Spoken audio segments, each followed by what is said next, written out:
जी कहने लगे माँ, और देखो वास्तविक बात इधर है, कथा तो खैर चली रही है, लेकिन ध्यान दीजिएगा आजकल के पुत्र देखे हैं कैसे हैं, और हनुमान जी को भी देखिए।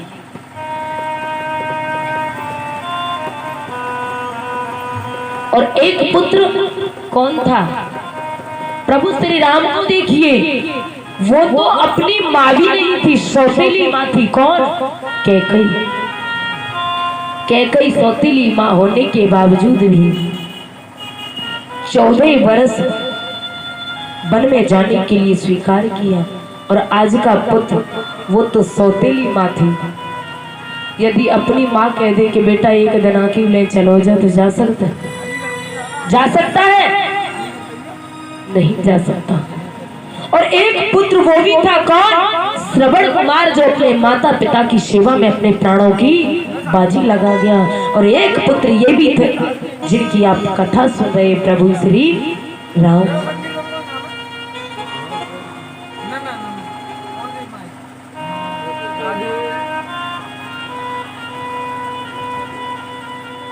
तो आजकल के पुत्र ऐसे मिलते हैं? नहीं मिलते।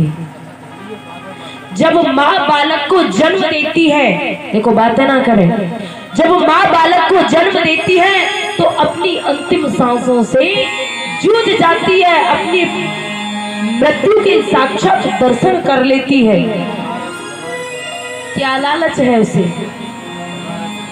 केवल एक ही लालच है कि आज जिस वृक्ष को मैं लगाने के लिए जा रही हूँ, एक दिन इसकी छांव में मुझे बैठने को मिलेगा, इसके फल मुझे खाने को मिलेंगे। क्या कोई और लालच है उसका? शास्त्रों में बताया जाता है कि जब माँ बालक को जन्म देती है, तो जब आपको और हमको जब एक बिच्छू डंक मारता है तो कितना कष्ट होता है, लेकिन माँ जब बालक को जन्म देती है तो 1000 बिच्छुओं के डंक मारने की बराबर से कष्ट होता है। लेकिन हमारे भारत की संस्कृति, ये कलयुगी राम है। देखा जाता है माँ बाप को गाली दे देते हैं, गाली भी छोड़ो, कहीं कहीं तो हाथ उठा देते हैं। क्या ऐसी संतान है? किसी के 4 पुत्र हैं, किसी के 2 पुत्र हैं, किसी के 3 पुत्र हैं, लेकिन ऐसे पुत्रों से क्या फायदा? यदि पुत्र दे परमात्मा तो एक ही दे दे, लेकिन हो काम का अच्छा है, सुंदर आदर्श हो, विचार हो उसकी, लेकिन ऐसे पुत्रों का क्या मतलब? फिर भी माँ बाप से क्या कहते हैं कि तूने हमारे लिए क्या कर दिया?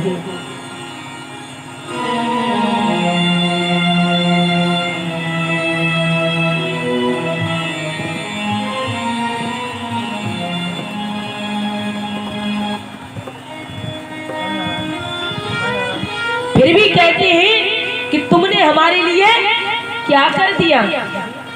एक पुत्र माँ से कहे कि तूने मेरे लिए क्या कर दिया, माँ बाप से कहे क्या कर दिया, तो क्या माँ जवाब दे सकती है? अरे सारी जिंदगी मेहनत की, मेहनत छोड़, सबसे बुरा तो मैंने तेरे लिए ये कर दिया कि तुझे अपने पेट से जन्म दिया, जो तू आज मुझे ऐसे शब्दों का प्रयोग कर रहा है। तुझे जन्म दे दिया, पालन पोषण किया, खुद मैं गीले पे सोई, लेकिन तुझे मैंने सूखे में सुलाया। दूसरों के घर जाकर के मैंने बर्तनों को साफ किया, तेरा पालन पोषण किया, तुझे पढ़ाया लिखाया, और आज तू मुझसे प्रश्न कर रहा है कि तूने मेरे लिए क्या कर दिया? देखिए बहुत वृद्धा आश्रम खुले हैं, माता पिताओं को वृद्धा आश्रम में छोड़ आते हैं, तीर्थ स्थलों में छोड़ आते हैं, परिक्रमा देते समय छोड़ आते हैं, ले जाते हैं गंगा स्नान के लिए, लेकिन वहीं छोड़ आते हैं। घर में माँ बाप भूखे हैं और आप जाकर के सामने ठाकुर जी के भोग लगाओ तो क्या ठाकुर जी उसे मंजूर करेंगे? तेरे घर के देवी देवता तो खुश नहीं है, तेरे माँ बाप खुश नहीं है, तू मुझे क्या खुश करे? घर में माँ बाप पड़े हैं और जा रहे हो हरिद्वार, काशी, केदारनाथ, अयोध्या, इलाहाबाद दर्शन करने, स्नान करने। ऐसे दर्शनों से क्या फायदा?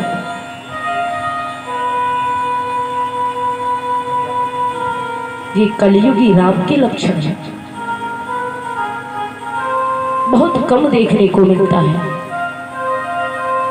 कि जिसकी संतान अच्छी है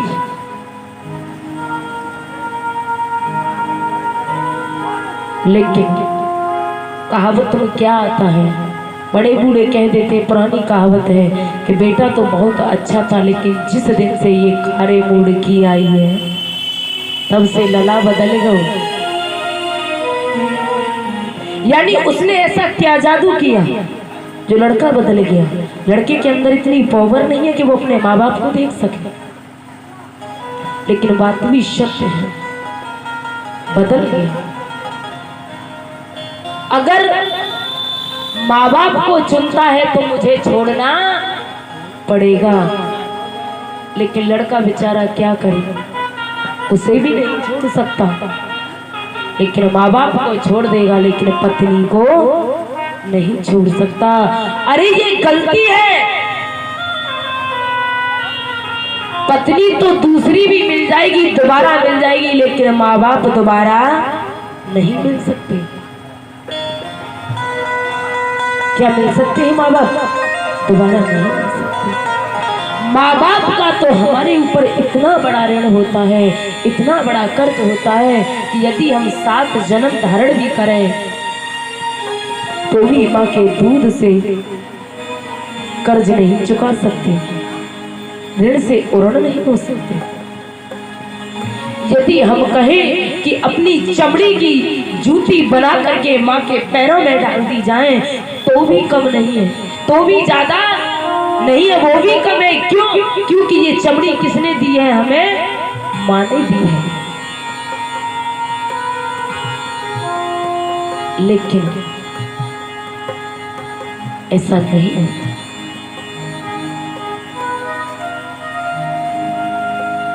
गलती पुत्र की भी नहीं है।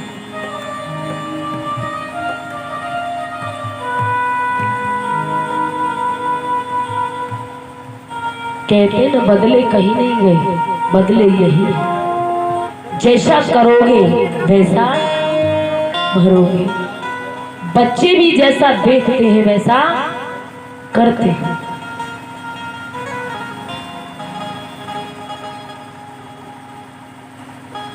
अपनी बेटी विदा करोगे और दूसरी बेटी को घर में लेकर के आओगे तो वो भी तो एक बेटी है। बहू करे तो गलत और बेटी करे तो अच्छा। यदि बेटी को ससुराल में ससुराल वाले सास ससुर दामाद परेशान करते हैं तो कहते हैं दामाद बहुत बुरा है, बेटी को देख नहीं सकता, और खुद बहू को घर में परेशान करे तो कोई बात नहीं है, वो अपनी बेटी थोड़ा ही है, वो किसी और की है। और लड़का न माने तो कहते हैं हमारी सुनता ही नहीं है, और दामाद मान जाए तो बहुत अच्छा है, बेटी के कहने में चलता है, और लड़का न चले तो बहू के कहने में चलो। अब गलत क्या है? कुछ गलत है इसमें? दोनों जगह सही है और दोनों ही गलत है। यानी बहू लड़ती है तो ऊट पटांग बोलते हो, ऐसे खानदान से, ऐसी है, ऐसो देखो, ऐसो करो, लेकिन बेटी बहुत अच्छी है। मत भूलो सास भी कभी बहू थी,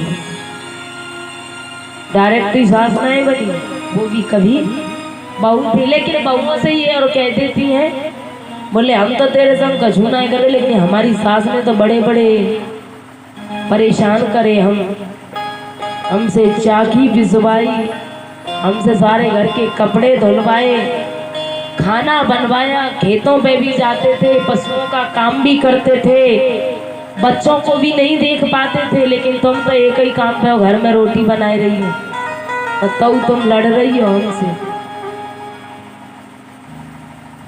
चाहे कबो कोई काम न करो हुई सास ने, लेकिन बहुएं बड़ाई कर रही है। लेकिन बहू भी बहुत चालाक है। बोले हाँ तुम सब कह रही हो, मैं सब पहले से मालूम। बोल कौन कह रहे हो? वो चमेली की अम्मा कह रही। तेरी सास ने तो कछु ना करो, रोज डुकरी आते लड़ती घर में, शिकायत वाली बहुत होते। पहली एक ही मंथरा आती, लेकिन आजकल तो घर घर में मंथरा। ब्याह बाद में हो गया तो पहली बार कोई बात ना है बहू, जब दूसरी बार ना आए तो भाई पूरे घर की स्थिति 7 पीढ़ी तक की पूछ ले कि घर में का बहू कहाँ है। बहू घर को वो जोड़ने नहीं आई है, घर को वो तोड़ने बखेरने बिखेरने के लिए आई है।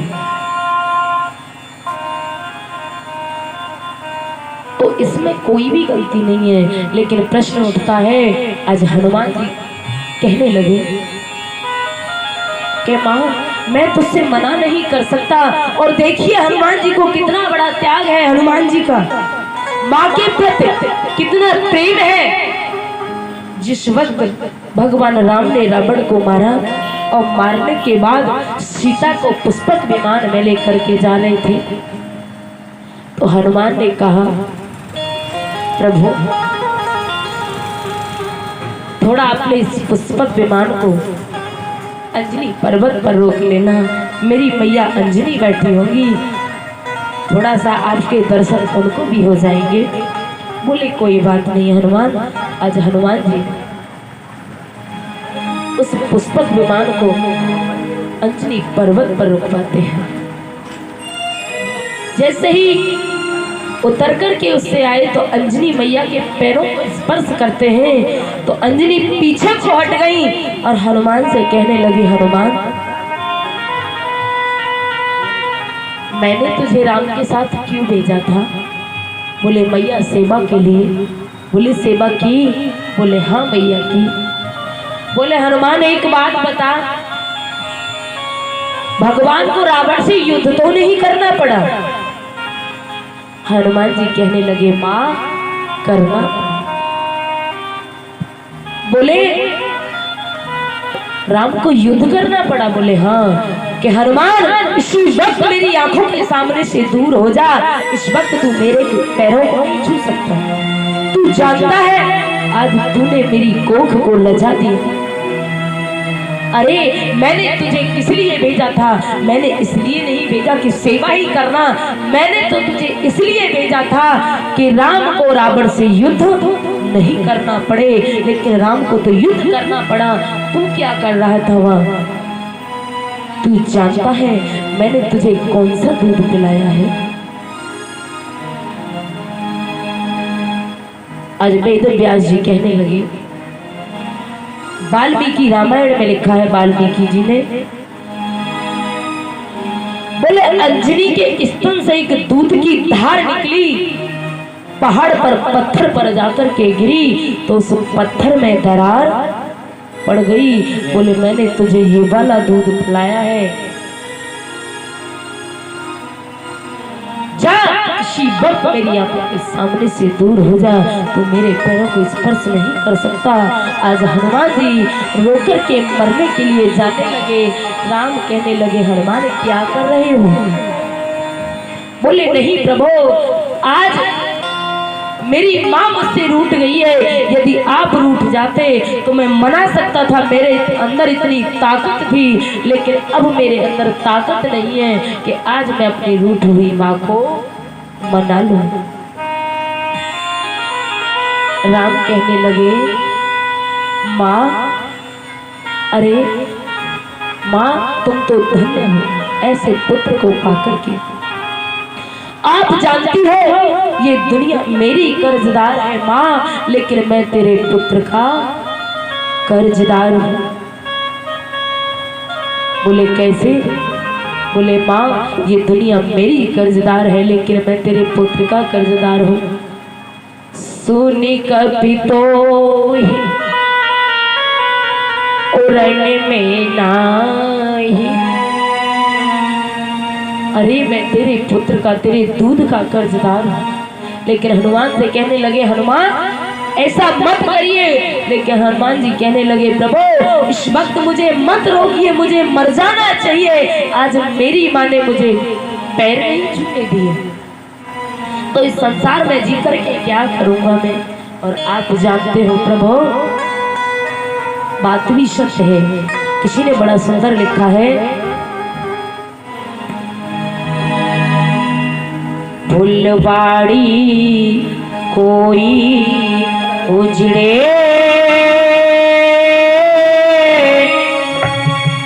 उसे माली सींच सजाए। यदि कोई फुलवाड़ी को तोड़ता है तो उसकी रक्षा कौन करता है? माली। और खुद माली ही यदि उसे बिगाड़ने पर आ जाए, तोड़ने पर, तो उसे कोई बचा सकता है? फुलवाड़ी कोई उजड़े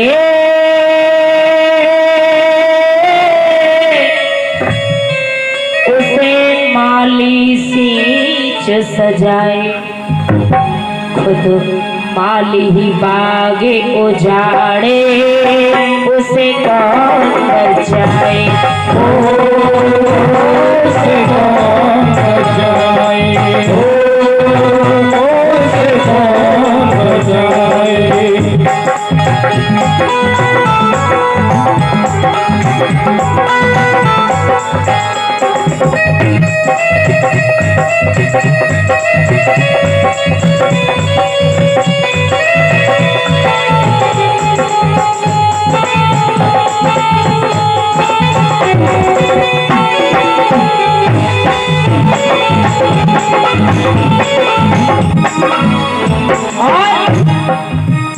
कितने सुंदर शब्दों का प्रयोग किया है, ध्यान दीजिएगा।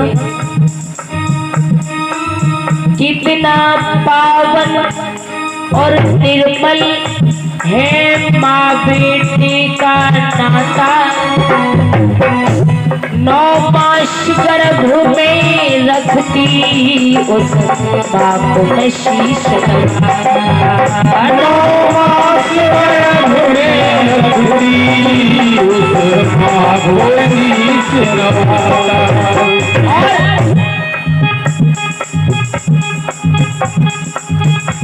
यदि बेटा माँ से रूठे तो माता हाल मनाए। यदि बेटा माँ से रूठे उसे माता हाल बनाए। और खुद भाई बेटे से रूठे उसे कौन मनाए? उसे कौन मनाए? उसे कौन मनाए?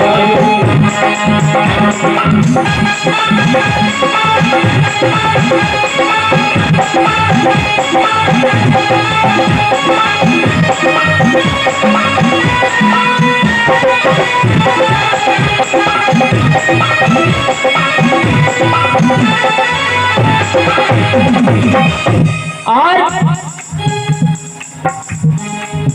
यदि भाई को अगर कोई मारे तो भाई जाए बचाता। यदि भाई को कोई मारता है तो भाई ही जाता है। और भाई दुश्मन बन जाए उसे कौन बचाए? उसे कौन बचाए? उसे कौन बचाए?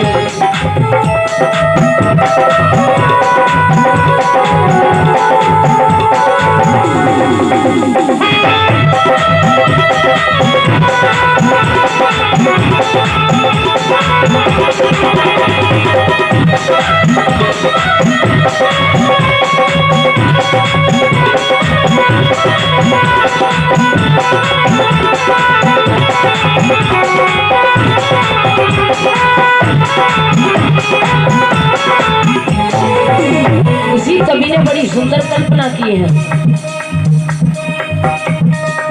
साड़ी सर से सर के, यदि जब साड़ी का पल्लू सर से सरकता है तो कौन सर पर रखता है उसे?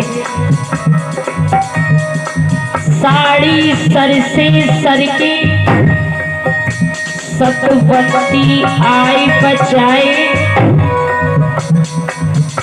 सतवती ही सत से सर के उसे कौन बचाए हो, उसे कौन बचाए हो, उसे कौन बचाए। फुलवाड़ी फुलवाड़ी कोई उजड़े, उसे माली सींच सजाए, माली खुद बागे उजाड़े, उसे कौन बचाए, उसे कौन बचाए, उसे कौन बचाए।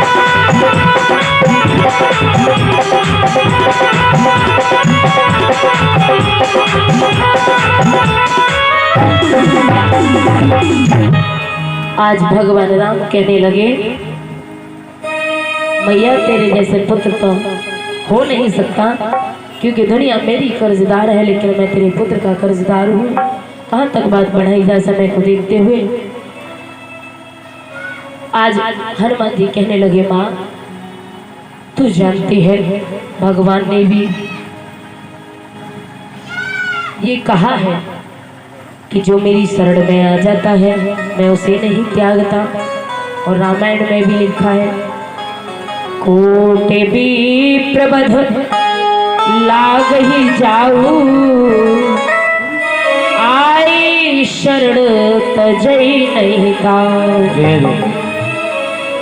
कोटि विप्र, करोड़ों ब्राह्मणों की हत्या क्यों, यदि करोड़ों ब्राह्मणों की हत्या करने के बाद भी यदि मैं कोई शरण में आता है तो मैं उसे भी नहीं त्यागता, उसे भी शरण दे देता हूँ। तो हमारी तो चले क्या।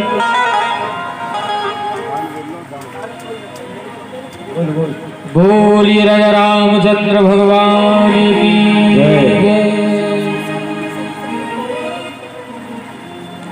देखिए, ये श्री राम कथा में कुछ दानी दाताओं का दान हुआ है। 1100 रुपये धर्मवीर ठाकुर अमरपुर, जय जय जय जय। 1050 रुपये किशन स्वरूप बघेल अमरपुर, 2100 रुपये रमेश बघेल अमरपुर, 100 रुपये बैटरी कंपनी हाथरस, 20 रुपये गुप्तदान और ये 500 रुपये वीरेंद्र बघेल। इन दानी दाताओं ने श्री राम कथा में दान दिया है। सभी भक्त इन दानी दाताओं के लिए जोरदार तालियां बजाएं। जय जय जय। और देखिए, ये जो श्री राम कथा का आयोजन है सभी ग्रामवासियों की तरफ से है, तो सभी ग्रामवासी भक्तजन इसमें दान देकर थोड़ा थोड़ा जरूर सहयोग करें। बोलिए राजा रामचंद्र भगवान की जय।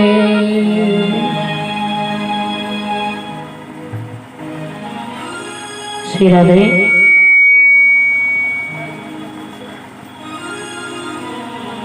तो आइए उन्हें कथा की ओर 2 बार हरिनाम संकीर्तन, इसके बाद हरिच्छा।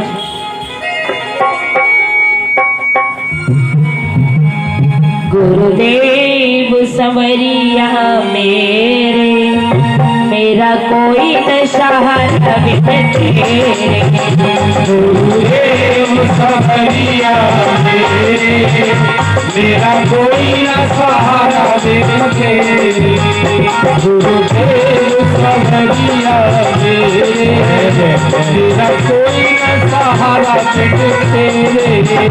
मेरा कोई न सहारा बिन तेरे, हो मेरा कोई न सहारा बिन तेरे। गुरुदेव सवरिया मेरा कोई न सहारा बिन तेरे, कोई न सहारा बिन तेरे। गुरुदेव सवरिया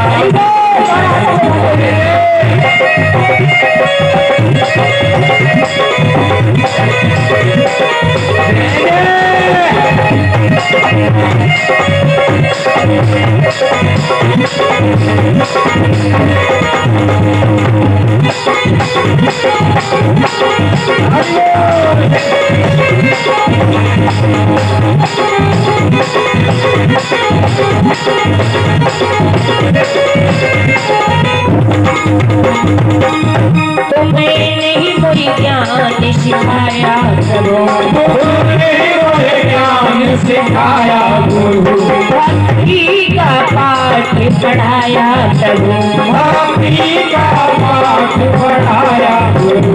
आए दया विराज मेरे गुरुदेव सवरिया मेरे, गुरुदेव सवरिया मेरे।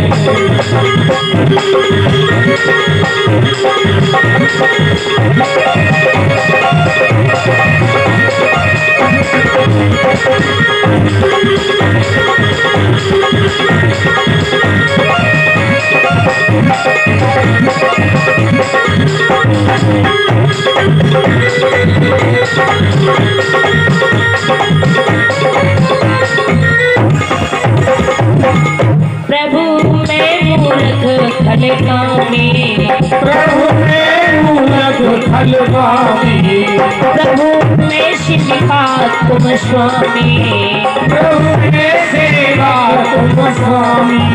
कट जन्म मरण गुरुदेव सवरिया मेरे, मेरा कोई न सहारा बिन तेरे। गुरुदेव सवरिया मेरे।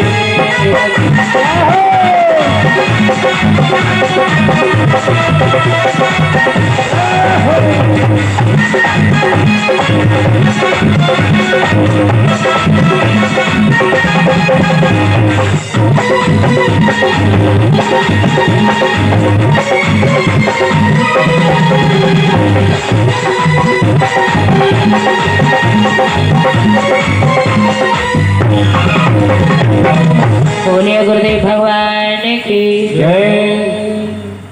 आइए अपने कथा की ओर। बताओ परिचित जी महाराज, हम तो भूल गए कथा कहाँ चल रही।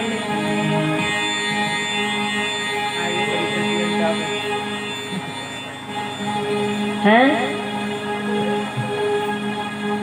कथा चल रही हमारे घर में है, चलिए आगे जोड़े। जय जय जय। वो तो हमें हुए पता, पर हम तो भूल गए थे। अच्छा अंजनी के यहाँ तो ध्यान से सुन रहे हैं। बिल्कुल महाराज सुनना है। अगर ना याद रहे तो हेल्पलाइन ले ली, पूछ ले करो पास है धरिए। बोले गोविंद भगवान की। देखो है परिचित जी, सुनना ध्यान से कि नहीं? बहुत से तो फॉर्मेलिटी पूरी करके आए होंगे। बोलो घर पे बैठे बैठे टाइम ना है कट रहो, चलो ऐसा करो कथा में कछु ना है तो थोड़ा नींद तो पूरी, क्योंकि मार घूंघट बैठी है, कोई पता ना सुन नहीं है कि सोई रही है। घूंघट में ही नींद पूरी हुई जाती है। जय जय जय जय। वैसे यहाँ तो बेचारी सब सही है, हम तो अपने काम की कह रहे हैं। 10-20 रुपया लाई होगी स्वामंदिनी में और खलबली पड़े, उन्हें हुए ले जाएंगे। जय जय जय जय। तुम तो सब ठीक हो। तो आज हनुमान जी कहने लगे, माँ मरना तो अलग, मैं इस राजा का बाल विवाह का नहीं होने दूंगा। राजा ने विचार किया, हनुमान जी आप मुझसे कह रहे हो कि बाल विवाह का नहीं होने दूंगा, तो मुझे विश्वास कैसे हो, भरोसा कैसे हो कि आप मुझे मरने नहीं दोगे। हनुमान जी ने कहा, राजा मुझे संसार में केवल दो ही प्रिय हैं। बोले क्या? कि एक तो मेरी माँ जिन्होंने मुझे जीवन दान दिया है, और दूसरे मेरे इष्ट परब्रह्म परमात्मा मर्यादा पुरुषोत्तम प्रभु श्री राम। दोनों के चरणों की सौगंध खा करके कहता हूँ कि मरना तो अलग, तेरा बाल विवाह का नहीं होने दूंगा।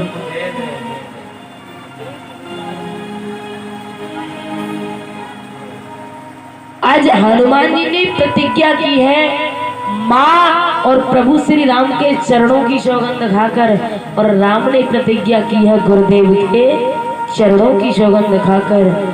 हनुमान कह रहे कि मरने नहीं दूंगा, और राम कह रहे कि उसे छोड़ नहीं सकता, मार दो। आज का सूर्यास्त नहीं देख पाएगा। ध्यान दीजिएगा प्रसंग की ओर। आज दोनों ने प्रतिज्ञा कर ली, और आप जानते हो किसी संत ने बड़ा सुंदर लिखा है, जब भक्त नहीं होंगे भगवान कहाँ होगा, हर एक समस्या का समाधान कहाँ होगा। दोनों ने प्रतिज्ञा की है, और गड़बड़ी दोनों में ही, अगर भक्त की टूट गई तो भगवान का भरोसा उठ जाएगा, और भगवान की भी टूट गई तो भी गड़बड़ी है। गुरुदेव के चरणों की सौगंध खाई है। आज हनुमान जी ने क्या काम किया, उस राजा को बढ़ाया अपनी लांगुर पूंछ को, और उस राजा को पूंछ में कस करके बांधा, और बांध करके जोर से उड़ान भर दी और लगाया जयकारा, बोलिए श्याम रामचंद्र भगवान की। उड़ गए आकाश मार्ग में। आज आकाश मार्ग में उड़ गए। हनुमान जी ने जैसे ही उस राजा को पूंछ में बांधो, अब कसकर के बांध लिया है। अब राजा बोलो, हनुमान जी तुम तो वीरों के भी वीर महावीर हो, और कहाँ हम तुच्छ राजा, और तुमने तो मैं ऐसे बीड़ी की बंडल की तरह कस के बांध रहो, सो सबरी पसली हड्डी को सुरमा बन गए, उन्हें ढीलो कर दे। हनुमान जी ने और उड़ान भरी, आज बीच समुद्र में उड़ रहे हैं, बीच समुद्र के ऊपर है। हनुमान जी बोले राजा से, बोले ठीक है ढीलो कर देंगे, लेकिन एक नीचे झांक के देखे ना, अब नीचे पानी बह रहा है। राजा बोलो हनुमान जी चाहे और कस के पकड़ ले बांध ले, लेकिन ढीलो मत करो, माते बचे तो यहाँ मरे, का फायदा। कहने का मतलब आज हनुमान जी समुद्र में उड़े, और बीच समुद्र में एक ऊंचे से टीले पर जाकर के बैठ गए, और नेत्रों को बंद किया, और आसन लगा करके बैठे हैं। भगवान राम का ध्यान धरे बैठे, और जिसके वो रसिया है उसी के रंग में रंग गए। किसके रसिया है? भगवान राम के। रामचरित सुने वे की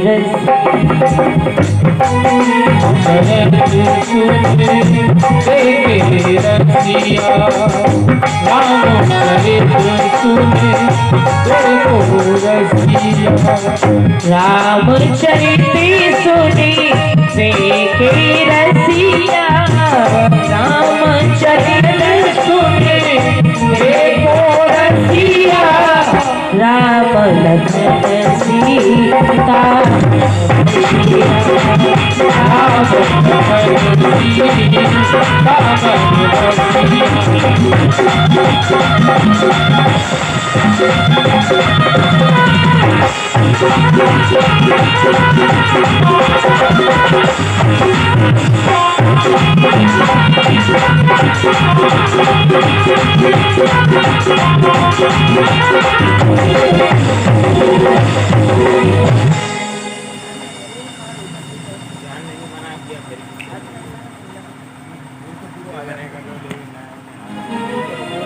तो आज हनुमान जी जिसके रसिया है उसी के रंग में रंग गए, और हर व्यक्ति किसी न किसी चीज का रसिया होता है।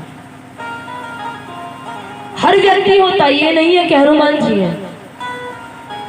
आप सब बैठे हो, किसी न किसी चीज के रसिया जरूर हो। कोई नौटंकी को रसिया, कोई स्वांग को रसिया, कोई बीड़ी को रसिया, कोई बांग को रसिया, कोई चिलम को रसिया, और कोई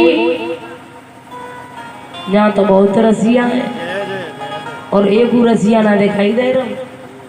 कथा बैठवाई की तो चले गए, अब पंडाल में एक नया रे ऐसा क्या मुझे तो लगे कि 9 दिन में दिखाई दे पड़े होंगे कब कोने में।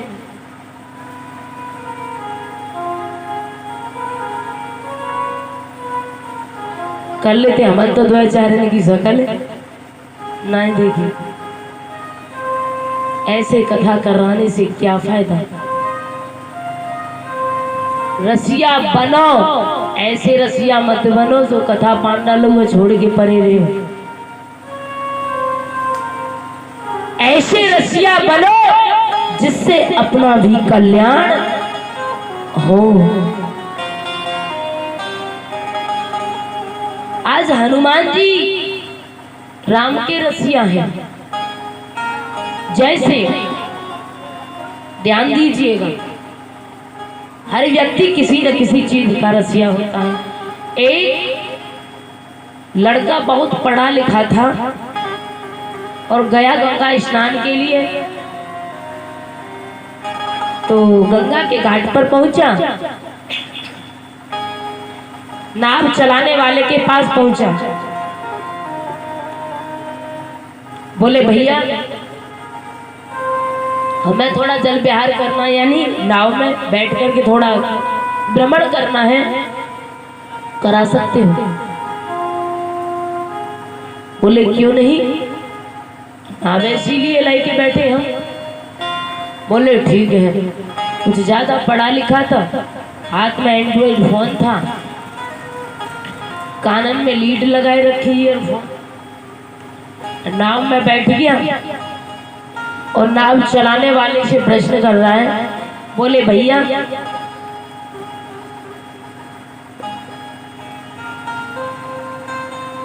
तू कुछ पढ़ा लिखा है?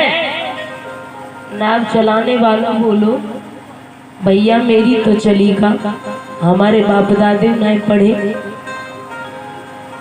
बोले ए बेवकूफ, तेरी 25% जिंदगी बेकार। जब तू पढ़ा लिखा नहीं है तो तेरी 25% बेकार। बोले बाबूजी कितनी रह गई? बोले अभी तो 75% बाकी है, काम चल जाएगा। नाव धीरे धीरे और आगे को बढ़ी। बोले थोड़ा डांस वांस कर लेता है? बोले हाँ सो तो हम कर लेते हैं। अब नाव चलाने वाले ने एक हाथ कमर पे रखो, एक सर पे, बन गो एक्शन, नाचना शुरू। बोले ये कोई डांस है? तू जानता है ब्रेक डांस जो आजकल चल रहा। बोले बेवकूफ तेरी 25% जिंदगी बेकार। बोले बाबूजी कितनी रह गई? बोले अभी तो हाफ है, आधी रह गई, 50% अभी भी काम चल जाएगा। बोले कुछ गाना जानता है? नाव वाला बोला सो तो जानता हूँ। तो आज नाव चलाने वाले ने गाना शुरू किया और क्या कह रहा है? सवरिया ले चल पल्ली पार, सवरिया ले चल पल्ली पार, कन्हैया ले चल पल्ली पार, सवरिया ले चल पल्ली पार। जहाँ विराजे राधे रानी, जहाँ विराजे राधे रानी, अली बेली सरकार सवरिया ले चल पल्ली पार, कन्हैया ले चल पल्ली पल्ली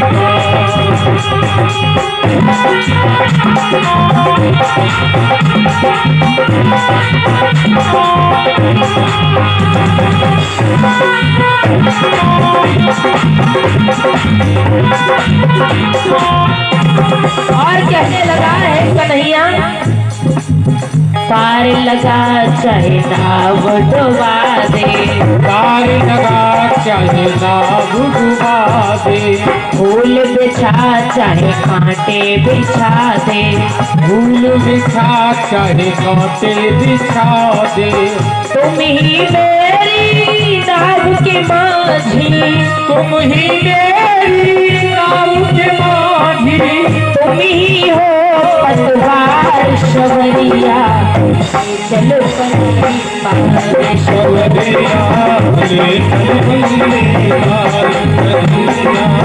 ले चल पल्ली पार। जहाँ बिहारे राधे रानी, जहाँ बिहारे राधे रानी, मेरी जगन्नाथ शबरिया, ले चल पल्ली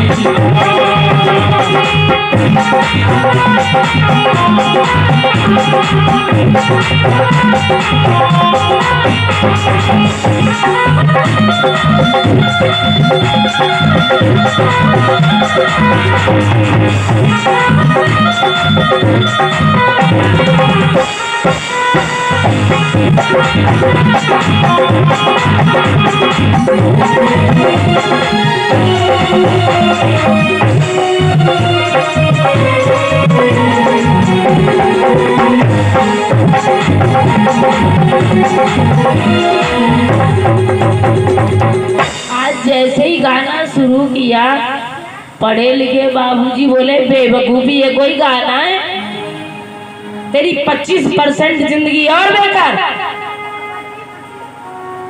बोले कितनी बची? 25। बोले अभी भी काम चल जाएगा। बोले ये कोई गाना बजाना नहीं है, क्योंकि उनके तो कानन में लीड लगे रखी है, ईयरफोन लग रही है, वो कासन में जो आजकल चल रहे हैं। कितने बढ़िया बढ़िया गाने चल रहे हैं, सुने? आपने ध्यान दिया है कल से यहाँ क्या हो रहा है पंडाल में? परसों को पंडाल लगा था, कल कथा हुई। किसी ने सुना शाम को जाकर के घर पे? दिन में तो है रही कथा और शाम को है रही है नौटंकी, रसिया चलते हैं। बेचारा साउंड वाला क्या करे, उससे तो जो कहोगे वो चलाएगा। ये लेकिन कछु पढ़े लिखे ज्यादा आ जाता है ना, अब यही ना है पता कि ये पंडाल है किसका। ये मर्यादा पुरुषोत्तम प्रभु श्री राम का है, और कथा कोई भी कार्य हो वो मर्यादा के अंदर, चाहे दिन में हो चाहे रात में हो, मर्यादा के अंदर होना चाहिए। शाम को सुन रहे थे हम, यहाँ रसिया चल रहे थे और लड़के डांस कर रहे थे उसमें।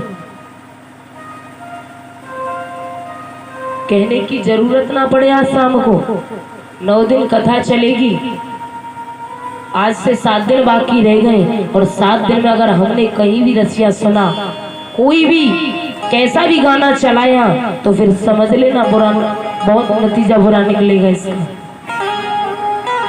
या तो फिर यहाँ पे स्वांग नौटंकी रसिया कराना, हम अपने घर बैठेंगे। कहने का फर्ज है, बुरा लगे तो हमारे मुंह पर कहना। आप सभी समझदार हो, बड़े बूढ़े भी हैं, समझा सकते हो बच्चों को, लेकिन बड़े बूढ़े नहीं मानता कब। शाम से कोई भी यहाँ गाने ऊट पटांग नहीं चलाएगा, कोई भी गड़बड़बाजी नहीं होगी।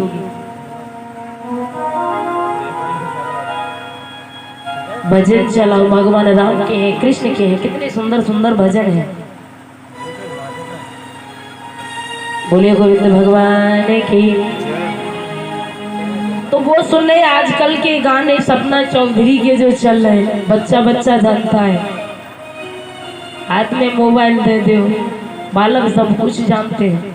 हमारी भी बेटी है 2 साल की, उसके हाथ में मोबाइल दे दो, पूरे दिन गाने कार्टून, पता नहीं, क्योंकि ये कहते ना 4G का जमाना, 4G का तो निकल गया, 5G का चल रहा है।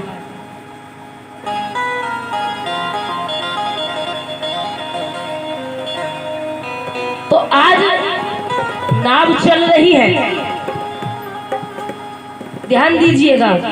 अब नाव थोड़ा आगे को बढ़ी तो अचानक गंगा में बाढ़ आई गई। भगवान की ऐसी कृपा हुई, गंगा में बाढ़ आई गई। अब तो नाव उल्टे और पलटे। जो पढ़े लिखे बाबूजी बैठे थे नाव में, वो बोले क्या कर रहे हैं? बोले बाबूजी कुछ नहीं, गंगा में बाढ़ आई गई। बोले तो क्या होगा, कि तैरना जानता है? बोले नहीं, कि तुम्हारी 100% गई, 100% गई, कम से कम हमारी तो 25% बाकी रह गई। तो ऐसे रसिया बनो कि 25% बाकी रह जाए, ऐसे मत बनो कि 100% चली जाए। तो आज हनुमान जी जिसके रसिया है, उसी के रंग में रंगे हैं। भगवान राम का ध्यान मग्न भजन कर रहे हैं। उधर भगवान राम ने लक्ष्मण से कहा, लक्ष्मण ऐसा करिए, एक रथ तैयार करो और उसमें गुरुदेव विश्वामित्र जी को बिठाइए और उस राजा को ढूंढना है। आज भगवान राम, लक्ष्मण, विश्वामित्र जी तीनों चलते हैं। उस राजा को हर जगह देखा, लेकिन वो राजा कहीं भी नहीं मिला। जब कहीं नहीं मिला, लौट करके भगवान राम आगे निराश बैठे। लक्ष्मण ने प्रश्न किया, बोले भैया आप इतने उदास क्यों हैं? राम बोले, लक्ष्मण एक बात बता, मैंने प्रतिज्ञा की है कि आज का सूर्यास्त वो राजा अपने नेत्रों से देख नहीं पाएगा। यदि आज वो राजा नहीं मिला तो मेरे वंश की मर्यादा टूट जाएगी। आज मेरे कारण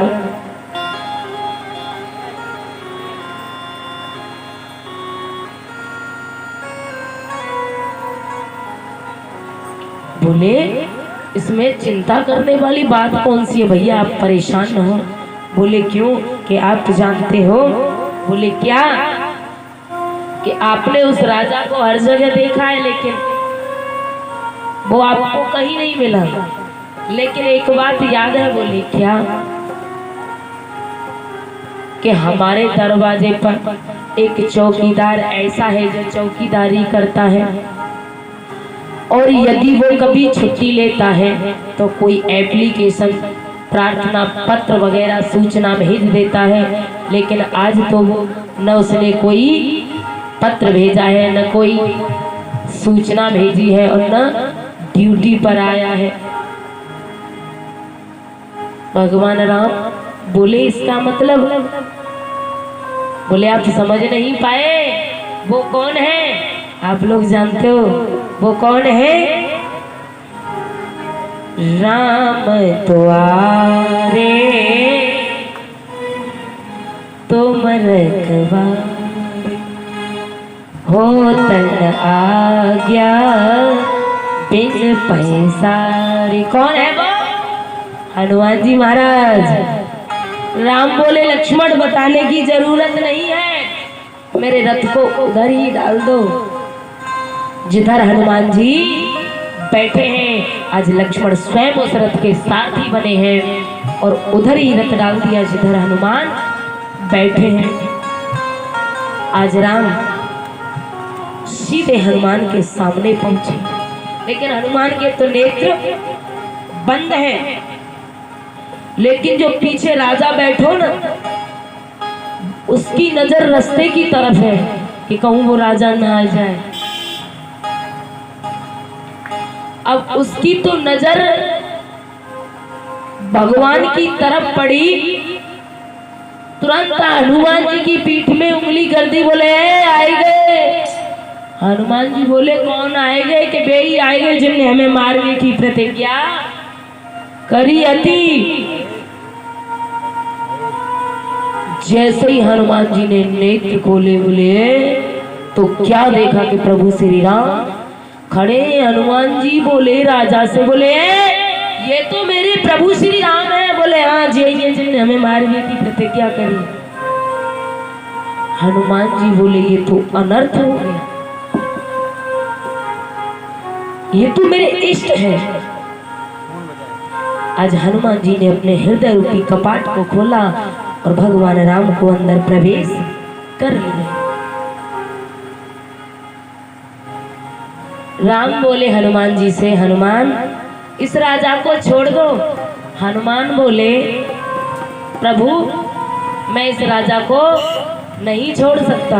बोले हनुमान मैं कह रहा हूँ इस राजा को छोड़ दो। बोले प्रभु मैं इस राजा को नहीं छोड़ सकता, मैंने बचाने का ठेका लिया है,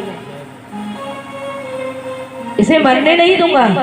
भगवान राम बोले हनुमान जी हम कह रहे इसे छोड़ दो, मैंने इस राजा को आज का सूर्यास्त तक मारने की प्रतिज्ञा की है। हनुमान जी बोले प्रभु मैं इस राजा को नहीं छोड़ सकता। भगवान राम बोले क्यों नहीं छोड़ सकते? बोले मैंने इसे अपनी माता और इष्ट प्रभु श्री राम के चरणों की सौगंध खा करके बचाने की जिम्मेदारी ली है। भगवान राम बोले मैंने गुरुदेव के चरणों की सौगंध खाई है, हनुमान छोड़ दो। भगवान राम कहने लगे हनुमान छोड़ दो। हनुमान बोले नहीं छोड़ूंगा। भगवान राम कहने लगे हनुमान अन्यथा अनर्थ हो जाएगा। भगवान राम ने जैसे ही कहा हनुमान बोले मुझे परिणाम की कोई आवश्यकता नहीं, कुछ भी हो जाए लेकिन मैं इस राजा को नहीं छोड़ सकता। तुरंत भगवान राम ने लक्ष्मण से कहा लक्ष्मण लाइए मेरे धनुष। आज भगवान राम ने धनुष पर बाण चढ़ाया। जैसे ही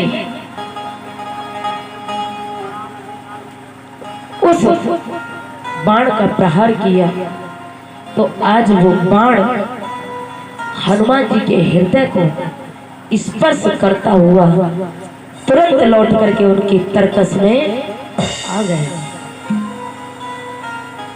राम भ्रमित हो गए, बोले लक्ष्मण आज तक मेरा बाण कभी खाली नहीं गया, बगैर लिंग को भेदे वापस नहीं आया, लेकिन आज लौट करके वापस आ गया। कारण क्या है?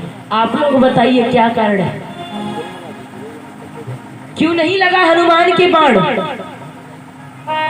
बाण किसने छोड़ा? और हृदय में कौन बैठा है? तो ऐसा कभी हो सकता है?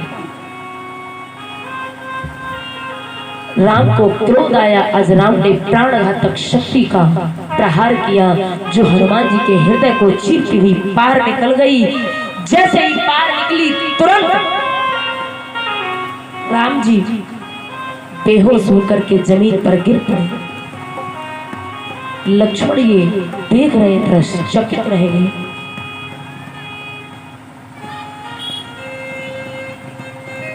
प्राणघातक शक्ति का प्रहार किसने किया? किस पर किया? हनुमान पर। लेकिन बेहोश कौन हुआ? ऐसा क्यों हुआ? हनुमान क्यों नहीं हुए? क्योंकि हृदय में भी राम बैठे हैं। आज हनुमान जी ने खड़े हैं, हनुमान जी खड़े हैं और राम जी बेहोश पड़े हैं। लक्ष्मण ने विचार किया ऐसा क्या हुआ? क्योंकि बिन पग चलायो सुनई बिन काना, कर बिन करम करहि विधि नाना। बिन वाणी वक्ता मन जोगी, वाणी रहित सकल रस भोगी। प्रकोटि विलास सृष्टि लय होई, सपने हु संकट आने न को। अरे जिसकी प्रकृति के इशारे से प्रलय हो सकती है, सपने में कोई संकट नहीं आ सकता। बगैर कानों के सुन सकता है, बगैर जिह्वा के बोल सकता है, बगैर हाथों के कर सकता है और बगैर पैरों के चल सकता है। ऐसे परमात्मा, ऐसा परमात्मा आज पृथ्वी पर बेहोश पड़ा है। आज भगवान तो बेहोश पड़े हैं, उधर सूर्य देव से प्रार्थना कर रहे हैं, हे सूर्य देव इस वक्त आप अस्त हो जाइए, क्योंकि इस वक्त मैं बेहोश पड़ा हूँ। और बेहोश तो कैसा होता है? बेहोश व्यक्ति एज ए डेड बॉडी, मृत शरीर है। बेहोशी में वैसे आप एक सुई नहीं लगवा सकते, इंजेक्शन नहीं लगवा सकते, 36 तरह का मुंह बना जाते हो, लेकिन बेहोशी में डॉक्टर हमारे सारे शरीर की चीड़ फाड़ कर देता है। उसमें करा सकते हो, क्योंकि आपत्ति काले मर्यादा नास्ती। आपत्ति काल में कोई मर्यादा नहीं होती।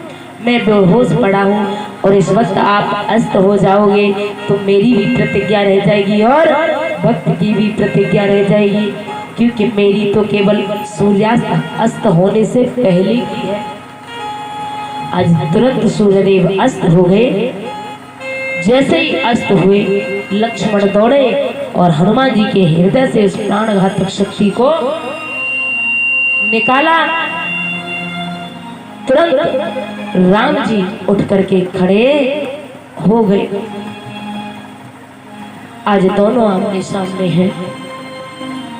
विश्वामित्र जी बोले, राम आपने प्रतिज्ञा की थी, करो पूर्ण।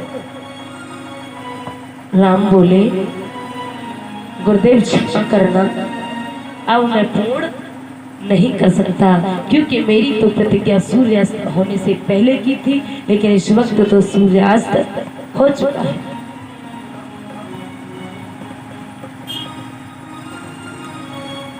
हनुमान जी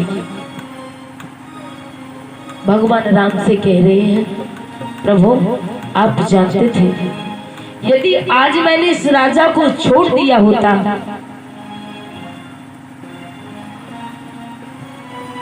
तो ये दुनिया तुम्हारे नाम पर विश्वास नहीं करती। क्योंकि